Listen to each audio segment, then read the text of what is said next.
लिखा है कि बहुसंख्यक वर्ग जिनकी बोल बैठ सके। हम इस देश में बहुसंख्यक हैं। अभी हम लोगों के बीच से आदरणीय राजपाल सैनी जी पूछ रही थी कि भाई 85 है कि 90 है। ये तमाम तरह के विवाद हो सकते हैं। कोई शोषित शब्द प्रयोग करता है, कोई दलित यूज करता है, कोई वंचित यूज करता है, कोई मूल निवासी यूज करता है, या जो संवैधानिक शब्द है कि भाई अनुसूचित जात, अनुसूचित जनजात और पिछड़ा और अल्पसंख्यक समाज। इस टाइप के जो ये 4 वर्गों में संवैधानिक रूप से ये जो विभक्त हमारा समाज है, यह इस पूरे देश की क्या मतलब किस प्रकार की राजनीति खड़ा करना चाहता है, इस पर हम आज चिंतन के लिए यहाँ उपस्थित हुए हैं। मित्रों, मैं पहली बात से ये कहना चाहूँगा कि ये कोई सामाजिक मंथन का शिविर नहीं है, ये कोई सांस्कृतिक मंथन का भी शिविर नहीं है, क्योंकि उसके लिए अलग मंच है, उसके लिए अलग दृष्टि होता है, उसके लिए अलग सोच होता है। और जो तमाम सामाजिक मुद्दे हैं हम लोगों के बीच के, जैसा कि कहा जाता है कि तमाम मुद्दे लोग गिनाते हैं कि भाई हम लोगों के बीच सामाजिक एकता नहीं है, इसलिए हम लोग इस देश में पराभव को प्राप्त हो रहे हैं।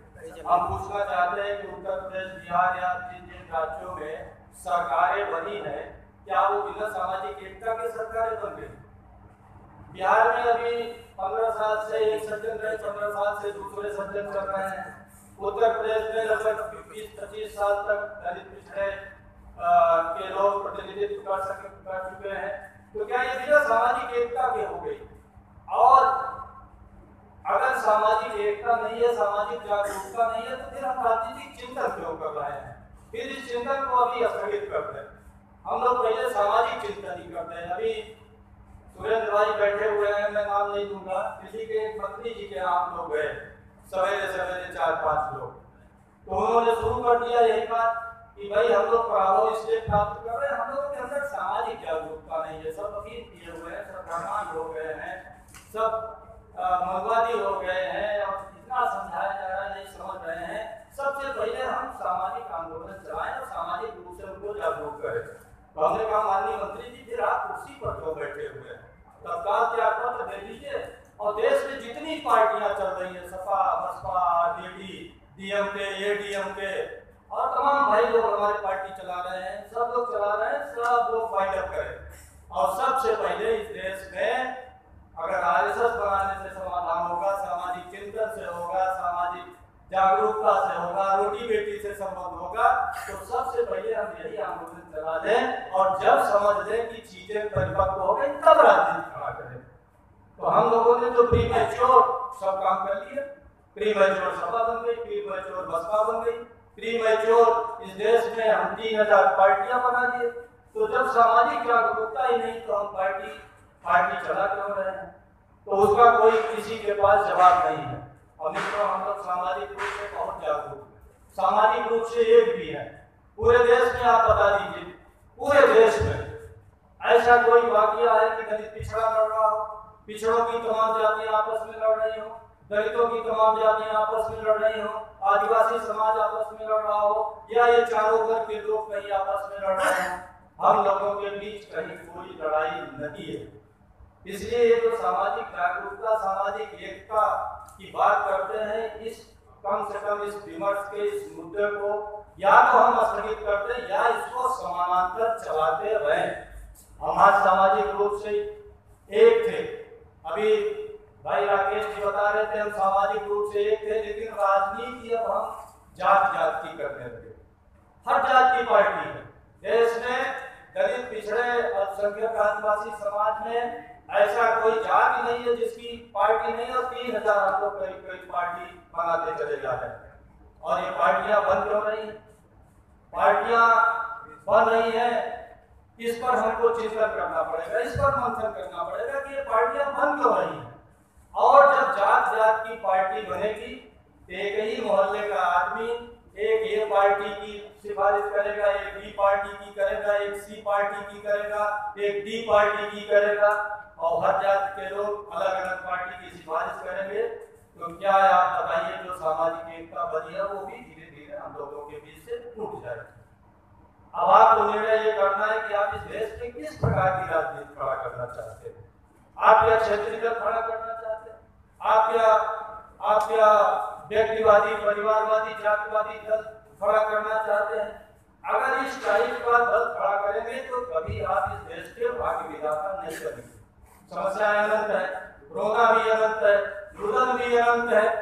हम रात दिन सोशल मीडिया पर होते रहते हैं, ऐसे बातें करते रहते हैं। आरक्षण नहीं है, हम कॉलेजियम सिस्टम के कारण हायर जुडिशरी में नहीं है, हम यूनिवर्सिटी में कहीं नहीं है। ये देखो यहाँ असिस्टेंट प्रोफेसर के सब पद भर दिए गए, यहाँ एसोसिएट के भर दिए गए, यहाँ भर दिए गए, वहाँ भर दिए गए। रात दिन हमारा आरक्षण समाप्त हो रहा है, न्याय नहीं है, सम्मान नहीं है, रोजगार नहीं है, शिक्षा जा रही है, तमाम तरह की समस्या है, अनंत समस्या है। लेकिन क्या समस्याओं के इस गिलाफ से, समस्याओं के रुदन से, समस्याओं पर आपने व्हाट्सएप पर लिखने से, ज्ञान बांटने से क्या समस्याओं का समाधान हो जाएगा? क्या हो? समस्याओं का समाधान राजनीति से हो। इसीलिए राकेश और उनके मित्रों ने ये डिसाइड किया कि हम तय करें कि हमारा पराजय क्यों हो रहा है। ये पराजय सामाजिक पराजय नहीं है, सांस्कृतिक पराजय नहीं है, ये चीजें उसके साथ जुड़ी हो सकती हैं। ये शुद्ध रूप से हमारा राजनीतिक पराजय है और इसी राजनीतिक पराजय के कारणों पर ही हम लोगों को चिंतन करना चाहिए। और ये जो चिंतन का प्रस्थान बिंदु है, ये पिछड़े दलित और तमाम चीजों में मत बांटिए। हम सारे लोगों की समस्या एक है, समाधान एक है, राजनीतिक रास्ता भी एक है। अगर आप कल्पना करिए इस पूरे देश में, पहले तो आज जो यहाँ एक चर्चा हुई, मैं समझता हूँ कि शायद स्वतंत्रता के बाद ये पहला एक ऐतिहासिक क्षण होगा जिसमें पिछड़े वर्ग के तमाम जातियों के बुद्धिजीवी, तमाम जिसमें जेएनयू के रिसर्च स्कॉलर हैं, दिल्ली यूनिवर्सिटी के हैं या वहाँ से पढ़कर निकले हैं, प्रोफेसर हैं, तमाम सामाजिक चिंतक हैं, राजनीतिक चिंतक हैं, एक साथ बैठे हुए हैं सोचने के लिए कि हमारी राजनीतिक दिशा क्या हो और हमारी जो सिविल सोसाइटी जिस पर डेवलप हो उसमें पिछड़े या तमाम उसको वर्गों में मत बांटिए। अगर जब एक साथ बैठेंगे तो बहस होगा, विमर्श होगा। अभी तो एक साथ बैठना नहीं चाहते, कोई एक दूसरे को सुनना ही नहीं चाहता। जब आप सुनेंगे नहीं तो उनका दृष्टिकोण कैसे जानेंगे? हम तो अपना ही दृष्टिकोण जाने टहल रहे हैं। अब जैसे जिन जातियों की पार्टी बन गई है, जिन जातियों के लोग सत्ता में हैं, उन जातियों के लोग तमाम इस तरह के तर्क देते हैं, भाई सामाजिक जागरूकता नहीं है, बाकी ये पिछड़े बड़े बदमाश हैं भाई, ये कांवड़ ढो रहे हैं भाई, ये अभिरुचि हो गए हैं भाई, ये तो फलाने के गुलाम है भाई, ये तो अंधभक्त है भाई। अरे भाई आपके भक्त क्यों हो जाए, इसका भी आपने कभी चिंतन किया है? आपके भक्त क्यों हो जाए और आप ही के भक्त क्यों हो जाए? दोनों प्रश्न है, आपके भक्त क्यों हो जाए और आप ही के भक्त क्यों हो जाए? ये देश लोकतांत्रिक है। अगर इस देश को चलाना है तो पूरे देश की राजनीति खड़ी करनी पड़ेगी। ये टुकड़ों की राजनीति, व्यक्तियों की राजनीति, परिवार की राजनीति, क्षेत्र की राजनीति। हमारे बीच से लोग कहते हैं कि भाई हमारी औकात ही क्या करूं भाई, क्षेत्रीय ही है। आपकी औकात अगर क्षेत्रीय है तो फिर 85% की, 90% की बहुसंख्यक समाज की आप क्यों बात करते हैं, क्यों रोना रो रहे हैं? जब बिना सत्ता के कोई समाधान नहीं होगा इस देश में तो रोना रोने से तो समाधान नहीं होगा। और अगर राजनीति के माध्यम से भाई सत्ता कोई सामाजिक संगठन से तो मिलेगा नहीं, बैकवर्ड और फोरम से तो मिलेगा नहीं, कुशवाहा महासभा से मिलेगा नहीं, तेली समाज से मिलेगा नहीं, यादव समाज से मिलेगा नहीं, कुर्मी समाज से मिलेगा नहीं। सत्ता तो शुद्ध रूप से राजनीतिक दल से ही मिलेगा। और जब सत्ता राजनीतिक दल से मिलेगा तो पीती क्यों दल बना रहे हो भाई? आज पूरे देश में हम व्यक्तिवादी, परिवारवादी पार्टियां बनाते बनाते आज हम लोगों की ये स्थिति है। हम लोग बहुसंख्यक समाज की राजनीति पर चिंतन करने बैठे हैं पूरे देश में। पूरे देश में मैं चुनौती दे रहा हूँ कि ये किसी तरह पिछड़े का नेता का नाम बता दीजिए जिसको दो जातियां दलितवाद की छोटी मोहब्बत करती हो दिलो जान से। कोई नेता है? बता दीजिए। एमके स्टालिन का नाम सुना है आपने? एमके स्टालिन और जब आप नाम ही नहीं सुने हैं तो दो जाति कौन मोहब्बत करती है उसको? आपने सुनिए, कर्पूरी ठाकुर जी ने अपने आगे लालू यादव को किया, नीतीश कुमार जी को किया, रामविलास पासवान को किया। मैंने प्रश्न क्या पूछा कि आज मैंने प्रश्न प्रश्न पूछा कि आज भारतीय समाज में, भारतीय राजनीति में दलित, पिछड़े, बहुसंख्यक जो है, एक किसी नेता का नाम बता दीजिए जिसको 2 जाति विरोधान से मोहब्बत करती हो। आज की राजनीति में मैं पूछ रहा हूँ। इसलिए हम लोगों को एक स्वस्थ और रचनात्मक एक राष्ट्रीय राजनीति पर विमर्श करना पड़ेगा, और राष्ट्रीय स्तर की राजनीति हम लोगों के बीच खड़ी क्यों नहीं हो पा रही? इसलिए नहीं खड़ी हो पा रही है कि कोई भी एक जात का नेता बनना चाहता है, कोई एक बिहार का नेता बनना चाहता है, कोई उत्तर प्रदेश का नेता बनना चाहता है, कोई आज पूरे देश में दलित, पिछड़ों की तथाकथित राजनीतिक सत्ता से 3 प्रांतों में बची है, बिहार में, झारखंड में और तमिलनाडु में।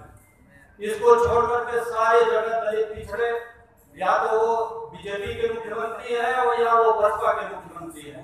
तो एक स्वतंत्र, आप सिर्फ क्षेत्रीय दल रह गए हो, और लोग, कुछ लोग ये भी तर्क देते हैं कि इससे संघवाद मजबूत हो रहा है कि भाई जब राज्यों की हमारी सत्ता मजबूत होगी तो संघ मजबूत होगा।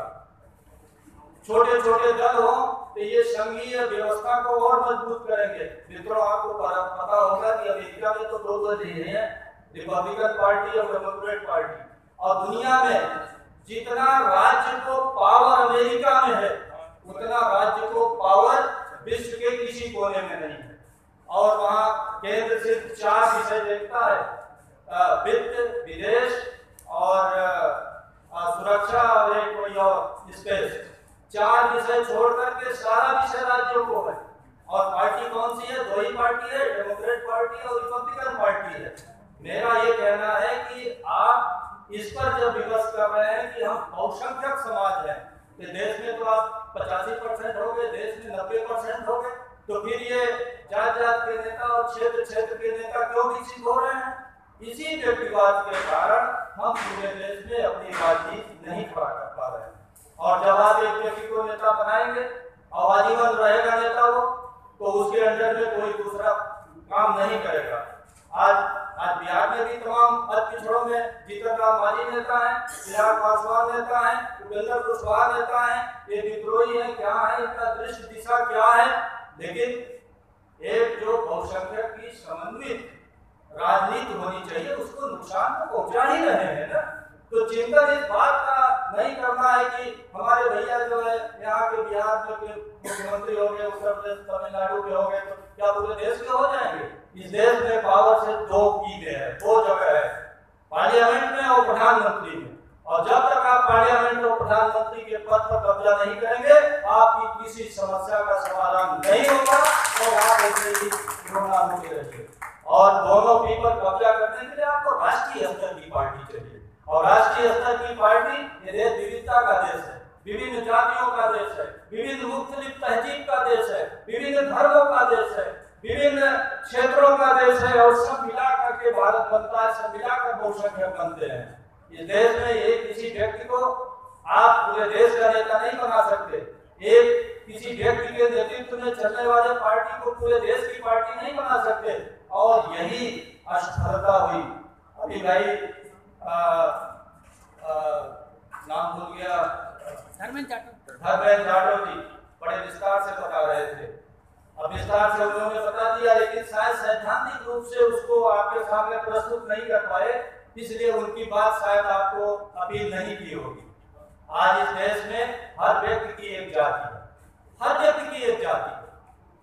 कौन ऐसा व्यक्ति है जिसकी एक जाति न हो?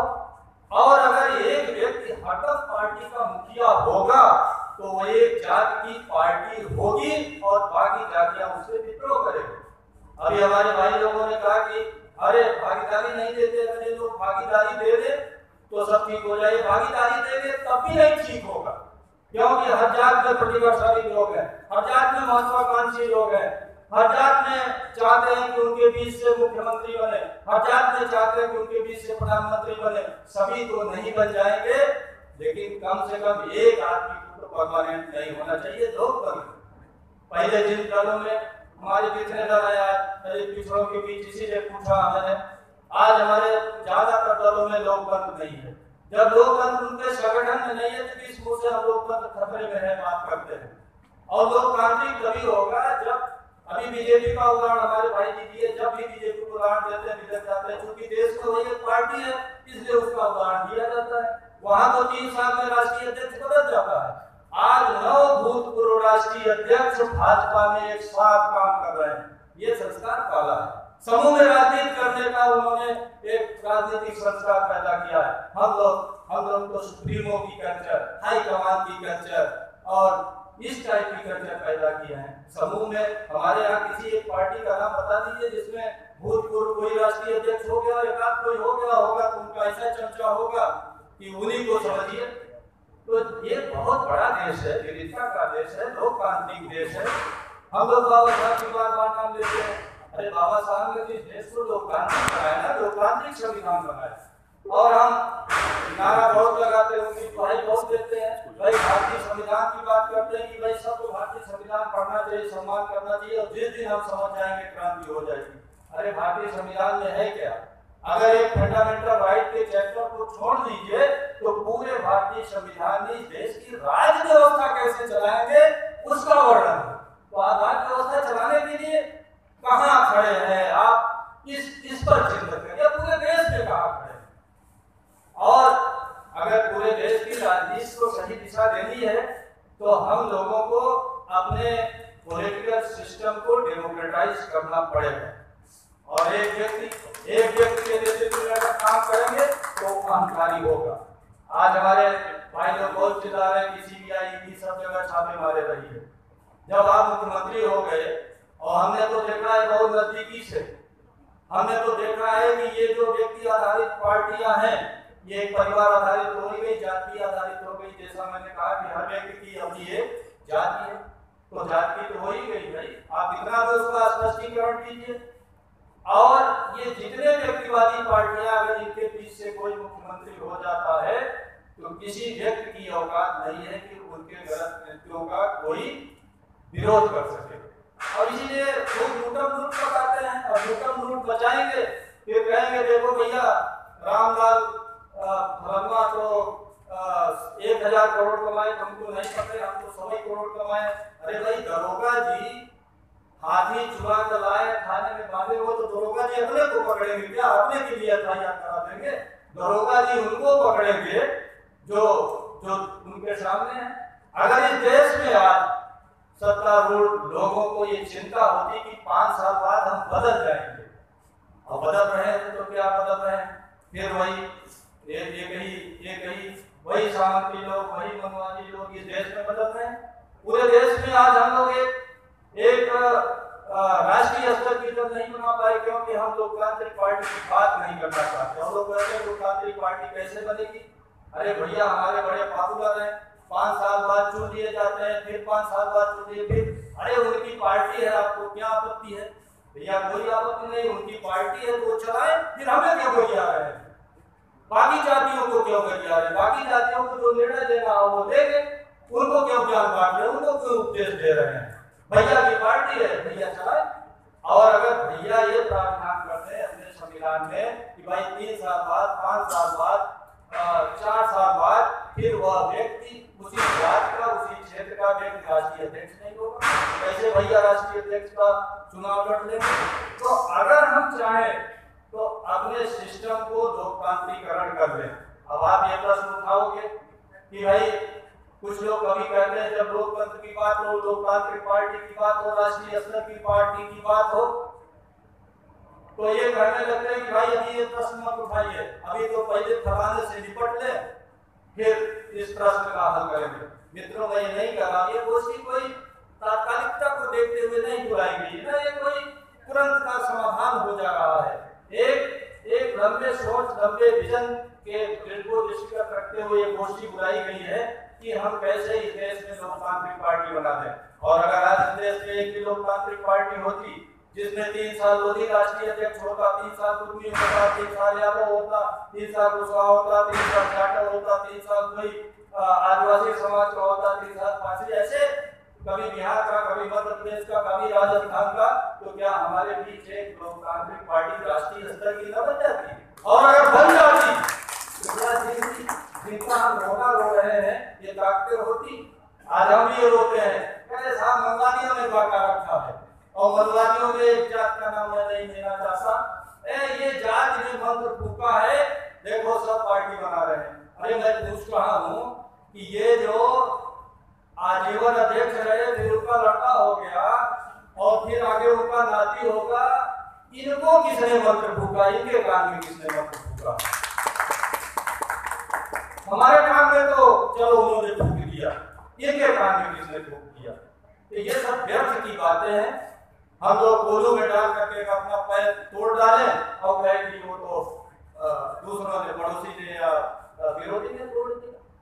तो हम लोगों को एक स्वस्थ राजनीति, अगर इस देश को चलाना है, अभी भाषा की बात हो रही थी, हमको भाषा भी विकसित करनी पड़ेगी, हमें शब्दावली भी बनानी पड़ेगी, हमें नए मुहावरे भी गढ़ने पड़ेंगे।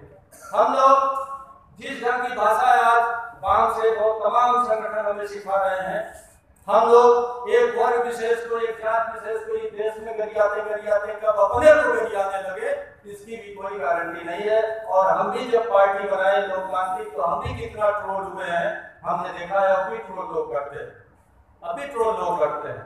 तो अगर इस देश का आपको भाग विधाता बनना है तो निश्चित करनी पड़ेगी। और ये जो बुद्धिजीवियों का है, ये पिछड़ा या इस सब वर्ग में मत बांटिए, लोग बैठ हैं। हम पूछेंगे ना, जो आगे बढ़े हुए पिछड़े वर्ग के लोग हैं, जो हम लोगों के बीच नए सामंती ये लोग परिवार उभर रहे हैं, इनसे पूछा जाएगा ना भाई कि अगर आज पिछड़ों को आरक्षण अलग कर दिया जाएगा तो आपको क्या तकलीफ है? अगर आज पिछड़े 32% हैं पूरे देश में या 40% है, तो क्या लोकसभा में और राज्यों के विधानसभाओं में उनको कभी 40%, 32% टिकट देते हैं क्या? जवाब सामने बैठेंगे, संवाद होगा, उसका जवाब भी देना पड़ेगा उनको, तब जाकर के होगा। मित्रों, हम लोग अभी तात्कालिकता की बात कर रहे हैं कि भाई अभी क्या किया जाए यार, ये सब सारे विमर्श छोड़ो, पहले तो फलाने से निपट ले। और इस देश में ये सब ताकतें एक दिन में नहीं बनी है, ये ताकतें एक दिन में नहीं बनी है। आप अगर इस देश से देख लीजिए तो कई दशक से ये मनवादी, सामंती, पूंजीवादी ताकतें इस देश में राजनीति पर कब्जा करती चली जा रही है। आपने कौन सा उनसे लड़ाई लड़ने के लिए क्या आपने रणनीति बनाई? आपने क्या प्लेटफॉर्म तैयार किया? आपने प्लेटफॉर्म तैयार किया कि फलाने हमारे जो है भगत सिंह है, हम उनके नेतृत्व में काम करेंगे, और हर आदमी यहाँ भगत सिंह बना, क्रांतिकारी बना करता। अभी हमारे बीच से एक वक्ता कर रहे हैं, हम सभी समता की बात कर रहे हैं, हम सभी शोषण के विरुद्ध लड़ रहे हैं, हम सभी अन्याय के विरुद्ध लड़ रहे हैं, लेकिन लड़ सभी रहे हैं और लड़ाई संपन्न हो नहीं पा रही है। तो हम टुकड़ों गैंग के मेंबर हैं राजनीति में। तो अगर आप टुकड़े गैंग के मेंबर रहेंगे तो कभी भी एक समन्वित राजनीति नहीं खड़ा हो पाएगी। हमारे बीच नौजवानों को शिकायत है कि हमको आगे बढ़ने नहीं। अरे भाई, आपको कहा, यहाँ तो जो 40-50 साल के वही नहीं आगे बढ़ रहे हैं, तो आपका कहाँ से नंबर आएगा? तो अगर इस देश में एक लोकतांत्रिक पार्टी होती जिसमें जिला अध्यक्ष भी 3 साल में बदलता, प्रदेश अध्यक्ष भी बदलता, तमाम पदों पर बदलाव होता, तो हमारे नौजवानों को, हजारों नौजवानों को राजनीति सीखने का अवसर मिलता। और एक व्यक्ति हीरो न बनता। एक व्यक्ति अगर हीरो बनेगा तो उसके साथ कोई नहीं जुड़ेगा। हीरोगिरी के साथ अहंकार, अपने को आत्ममुक्त होना, एक अंग्रेजी में बीमारी होती है नार्सिसिज्म। तो हम नार्सिसिस्टिक हो गए कि हम ही महान है, हमारा परिवार महान है, हमारी जाति महान है, बाकी सब मूर्ख है। और जबकि सबसे बड़े धूर्त यही है कि आपने क्यों अपना चल रहे हो, ये लोकतांत्रिक देश है, बाबा साहब की दुआई भी दे रहे हो। बाबा साहब ने तो लोकतांत्रिक संविधान दिया है। और अगर बात करिए तो कहें भाई किसी को तो नेता मानना पड़ेगा। अरे भाई, किसी को क्यों नेता मानना पड़ेगा? हम 3 साल के लिए मान तो रहे हैं रामलाल को नेता, 3 साल बाद रामलाल हट जाए, बिहारी लाल को नेता मानने को तैयार है, 3 साल बाद फिर हट जाए, ममता लाल को नेता मानने को तैयार है। विभिन्न जातियों के, विभिन्न क्षेत्रों के लोग आए, और मित्रों, हर जात बिरादरी के लोग प्रतिभाशाली हैं। अगर हम ये समझते हैं कि चंद लोग ही प्रतिभाशाली हैं, तो इस विजन को, इस गलतफहमी को हमें छोड़ना पड़ेगा। सारे लोगों में से प्रतिभाशाली हैं। अगर हम सब लोग मिलाकर के एक समन्वित दृष्टि से और एक राष्ट्रीय दृष्टि से हम पार्टी बनाते तो हम बहुत आगे बढ़ जाते। और इस देश में आप 90% है, आप 85% आप बहुजन हैं, आप निवासी जो भी कह लीजिए, तो कहीं आप इनकी राजनीति राजनीति है। आज बहुजन की कोई राजनीति है? बहुजन माने क्या होता है? बहुजन माने क्या थोड़ी होता। समाजवाद क्या होता है? समाजवाद तो सभी लोगों की जो हमारे जो संविधान है उसके प्रस्तावना में 3 न्याय की बात कही गई है, सामाजिक, आर्थिक और राजनैतिक न्याय। राजनैतिक न्याय मित्रों तभी होगा जब पार्टी में लोकतंत्र होगा, और पार्टी का लोकतंत्र सबसे बड़ा मुद्दा है इस समय देश का।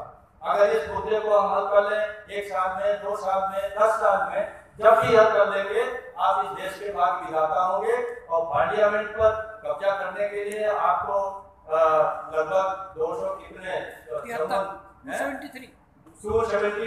एमपी चाहिए। 273 एमपी एक जात की पार्टी से कितना बड़ा हो। हम लोगों के बीच अभी भाई साहब उदाहरण दे रहे थे चंद्रशेखर रावत का। अगर आखिर आज तमाम हमारे नौजवानों को एक ही दल में अगर स्पेस होता तो क्यों अलग दल बनाते। लेकिन दुर्भाग्य यह है कि जिस बीमारी के कारण उन्होंने अलग दल बनाया वही बीमारी उनके दल में भी रहेगी, और वो भी सज्जन आजीवन राष्ट्रीय अध्यक्ष रहेंगे। फिर उनका लड़का पड़ता होगा, शादी तो सुनिश्चित है, या नहीं होगा तो कोई उनके जात का आ जाएगा, जैसा कि हो रहा है। तो अगर आप यही करते रहेंगे तो हमारा जो जैसे नहीं वो एक टुकड़ों में चीजें बढ़ती जा रही हैं। हम लोगों को राजनीति समेटने की जरूरत है, समाज अपने आप समेट जाएगा। आज जातियों का अस्तित्व रहेगा, और जातियां तो व्यवसाय पर बनी है। तमाम जातियां इस देश की सिर्फ व्यवसाय पर बनी है। उसमें छुआछूत, वर्ण व्यवस्था ने ऊंच नीच और छुआछूत की बात कर दी हमारे बीच। जातियां रहेंगी, जातियों के बीच हम एक लोकतांत्रिक रिश्ता पैदा करें, एक लोकतांत्रिक मिलजुल करके राजनीति करने का एक संस्कार समूह पैदा करें, और हम व्यक्ति को महत्व देना बंद कर दें। हमसे भी कुछ लोगों ने कहा कि भाई किसी को नेता तो माना, मैं नेता नहीं मानता किसी को, हम 3 साल मान देंगे नेता आपको, फिर मान लीजिए 4 साल मान देंगे, 5 साल मान देंगे, फिर हटिए भाई। कभी हम अध्यक्ष की कुर्सी पर बैठे हैं, आप सब लोग हमारे सामने बैठे हैं, मुझे सुन रहे हो। कभी सुरेंद्र कुशवाहा यहाँ अध्यक्ष की कुर्सी पर बैठे तो हम भी वहां बैठकर सुनने का माता होना चाहिए ना। आज दलित पिछड़ों में एक भी कोई पार्टी है जिसके अध्यक्ष की कुर्सी पर कोई दूसरा बैठ जाए? क्या संभव है? जो लोग बड़े हुए लोग हैं, अगर दूसरे को नेतृत्व नहीं सौंपेंगे तो आपकी पार्टी पिद्दी की पिद्दी रहेगी। इस बड़े देश में आप एक जात की पार्टी तो रहोगे, एक क्षेत्र की पार्टी तो रहोगे, लेकिन बहुत बड़ा राष्ट्रीय स्तर का दल आप नहीं बना सकते। इसलिए मित्रों, यह तात्कालिकता का प्रश्न नहीं है, यह आज का ही समाधान होने की बात नहीं है। इस पर विमर्श करते रहिए, लंबी बात करते रहिए, और जब राजनीतिक बात हो तो सिर्फ राजनीतिक बात हो। हम लोग समाज की और दुनिया भर का ज्ञान बांटने लगते हैं।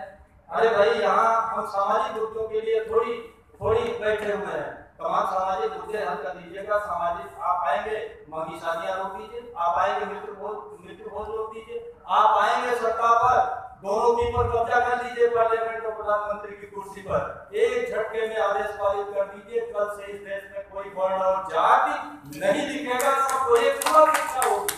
और एक समान शिक्षा हो जाए तो क्या बाकी लोग क्या मूर्ख है क्या? आज तो सबकी बराबर है, सबकी बराबर है, काला गोरा टिकला लंबा आदिवासी दलित पिछड़ा सबकी आयु बराबर है।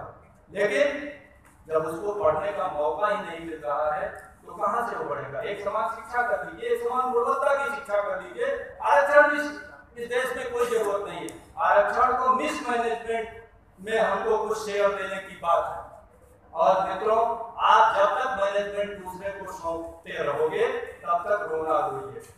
और आपको देश का मैनेजमेंट सीखना है तो आपको सामूहिक रूप से बैठने का, उठने का, एक दूसरे को समझने का, सोचने का, मुस्कुरा कर बोलने का, सरलता से, विनम्रता से, अनुशासन से, एक साथ उठने बैठने, सोने खाने, बोलने चालने, हंसी मजाक सब करने का एक सबूत सीखना पड़ेगा। और ये सबूत एक दिन नहीं आएगा, हम लोगों को बैठना पड़ेगा, एक लंबी प्रक्रिया चलनी चाहिए।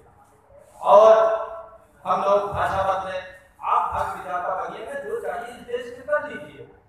तो हम लोग रोना रोने के बजाय एक लोकतांत्रिक पार्टी बनाइए, समाज का लोकतांत्रिकरण करें, राजनीति का लोकतांत्रिकरण करें, जातियों के बीच संबंधों का लोकतांत्रिकरण करें, तो जब हम लोकतंत्र है तो लोकतंत्र तो एक सुपर विधान है ना, इसी छतरी के नीचे सबको रहना है, उस छतरी को स्वीकार करना पड़ेगा। मैं इसी के साथ अपनी बात समाप्त करता हूँ, आगे के लिए बात जारी रहेगी। बाकी किसी को कोई प्रश्न हो तो स्वागत है। सुझाव है देश में लोकतांत्रिक पार्टी बने, सुझाव दे भैया कैसे बने सर, कैसे भी तो बताओ। कैसे बने? अगर एक हम सब लोग मिल करके एक कोई लोग है आप सत्ता में आना चाहते हैं, लोकतांत्रिक पार्टी आज बात कर रहे हैं मैंने वही तो कह दिया। सुन लीजिए, आज जिसके विरुद्ध बात कर रहे हैं, जिससे पीड़ित है, ये लोग तो 1998 से देश की सत्ता में है। कौन सा आपने तैयारी कर दी? कौन सी तैयारी कर दी ये बताइए ना। तैयारी तो इसी तरह से धोखाधड़ी हुई सत्ता में। भाई हम इसीलिए कर रहे हैं कि सिस्टम का लोकतांत्रिकरण हो, आगे लोकतांत्रिकरण हो। अभी तो जो आपके पास होगा इस पर हमें डिस्कस नहीं करना है। अभी आप क्या करेंगे? अभी हम किसी को जिताने हराने के लिए अभी मत नहीं करने